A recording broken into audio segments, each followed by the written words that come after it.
third time I've done this, and each time my phone has destroyed the video, even though I made it smaller and smaller so it wouldn't destroy it. And yes, I am very angry because I'm tired of having to record this video. It's annoying. I made it 30 seconds shorter, and it didn't stop recording because I ran out of space, but when I stopped recording it, it wouldn't register that there was a video. So I'm going to try and keep this to 8 minutes. Anyway, I had gone up to Rockland.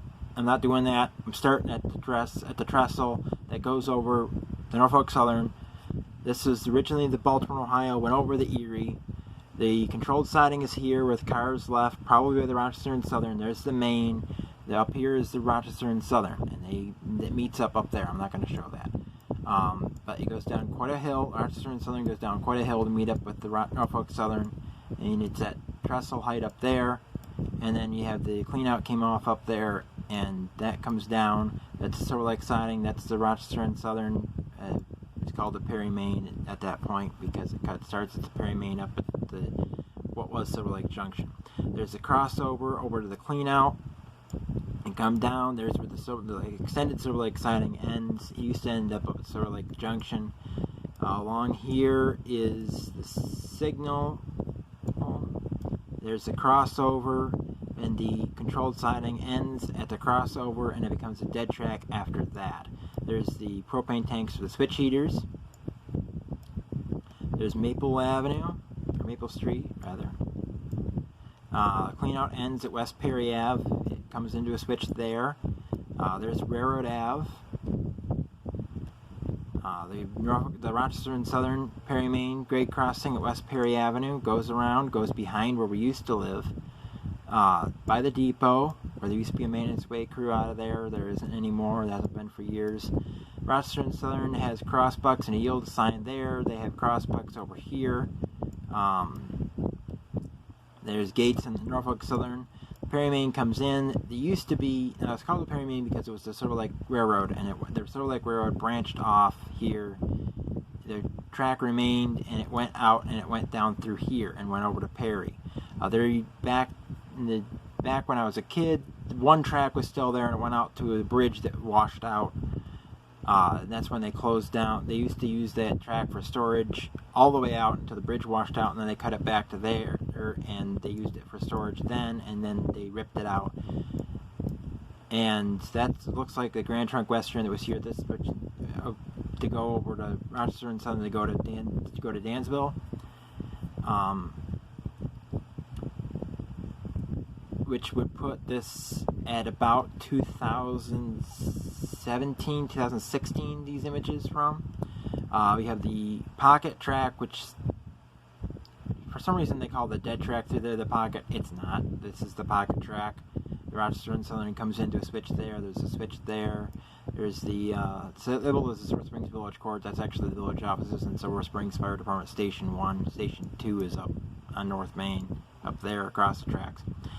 The main dead track pocket here with Perry Main there.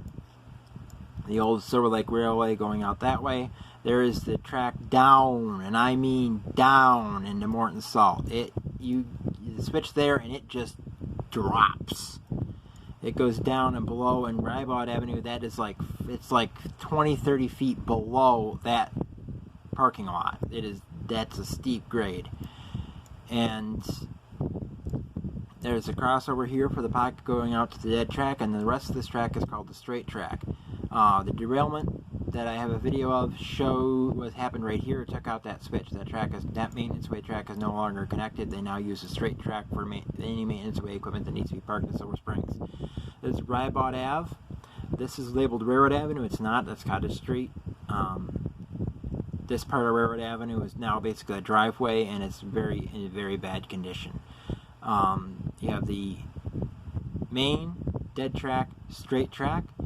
This is where I film my nighttime videos that have a lot of lighting, because there's a floodlight right there. There's Morton Salt. Morton Salt is 2 tracks down, back, behind, and inside. The straight track goes along in front of it. The Rochester and Southern used to use that to store cars for Morton Salt. They don't anymore.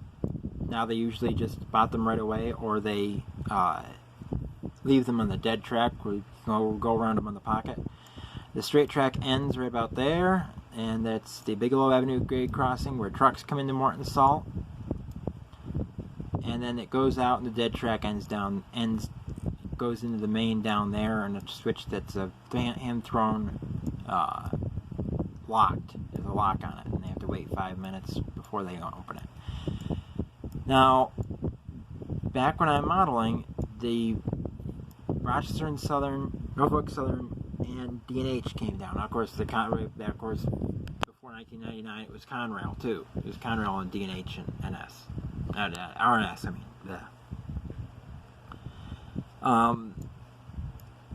and the Rochester and Southern would come. It was. You'd have to have been there to see the craziness that was, because the Rochester and Southern would do stuff, and they would leave their cars places, and they wouldn't let the other railroad pick them up. I think they got in trouble for that because they haven't done that, and they stopped doing that.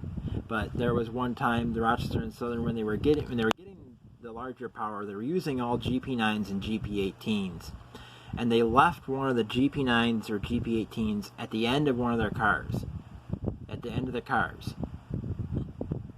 And they wouldn't let Norfolk Southern or D&H move those cars because that locomotive was attached to it. But they left it there and had to be inspected before it could be interchanged. And so the cars sat for several days before they moved. And that was the kind of stuff that used to happen here. That doesn't happen anymore, thankfully. Rochester and Southern, it still takes a long time to do things, and they've gotten in trouble for it too. But realistic operation, you have a railroad take forever to do something. You don't need to rush through and do things. Take your time, because the real ones do. But Rochester and Southern comes down, leaves cars for the NS. Now, they used to leave cars for the NS and D&H. Then they would take the cars that they were left and take them back to Rochester. Rochester and Southern comes down out of Brooks Avenue Yard, comes down and switches Silver Springs and goes back. Norfolk Southern H52 comes down, swaps cars for the Rochester and Southern with them. They also switch the transfer out in Rock Glen, and they go back to Buffalo. They operate out of Bison Yard, Rochester and Southern out of Brooks Avenue Yard. Both those yards will be on the layout, and of course this will be on the layout. So, 50th video, that is the Rochester and Southern that's in town here.